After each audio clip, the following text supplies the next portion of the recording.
Hi, good morning. Another foreclose here in Las Piñas. Kung mura lang ang hanap mo at 40 to 50% below the market value, this might be the unit for you. Ang laki na ng lote nito. Tara, samahan niyo kami.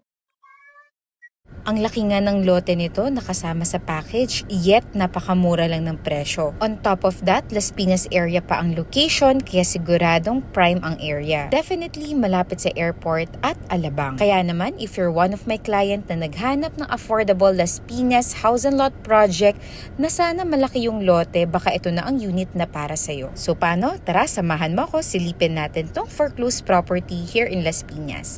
Hi everyone, it's me again, Kiara Pepito Sabido, for another house tour, and for today, another foreclosed property ang fini-feature na naman natin. Imagine, 40 to 50% below the market value o discount yung makukuha mo kapag nakuha mo tong unit na to. This is a foreclosed property under bank financing, and no worries kasi lahat ng transaction will be under your name. Nga pala, for this unit, may approved caretaker tayo para siguradong walang mawawala dito sa unit. And of course, to avoid illegal settlers. So imagine, meron kang lot area na 216 square meters at may floor area ka na 220 square meters. Ang laki na niyan, 'di ba?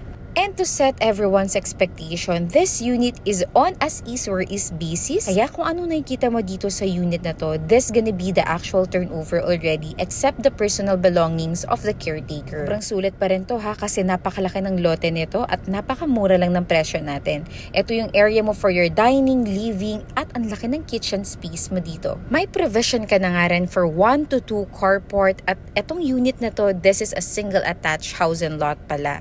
At ang kagandahan nga dyan, yung laki ng madi-discount mo, you can allocate pa yan sa renovation ng unit natin. Kaya naman mamamaximize mo talaga ang fundings na meron ka. And by the way, this gonna be your service or back area. At napakalawak pa ng space mo for your laundry and also back kitchen. And itong area naman na to, pwede mo tong gawing maids room o di kaya storage. At malaki rin ang size nito ha. Kaya talagang masasabi kong sulit na sulit to. Ang ganda pa ng pagkaka-layout ng bahay. Of course, you will do a lot of renovation, pero at least by then, you can really customize kung ano yung gusto mo sa bahay. Kasama na pala din itong tangking meron tayo. By the way, meron din pala tayo sa ground floor na 1 toilet and bath for common use.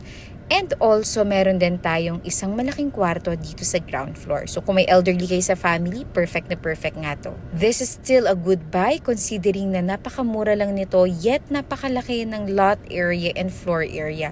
Kung ikaw ay maghahanap dito sa Las Piñas ng ganitong kalaking lote, definitely times 2, times 3 mo siyang makukuha compared to this offer value. And upon reaching the second floor, ito yung bubungad sa'yo, malaking hallway at meron ka pang 1 common toilet and bath.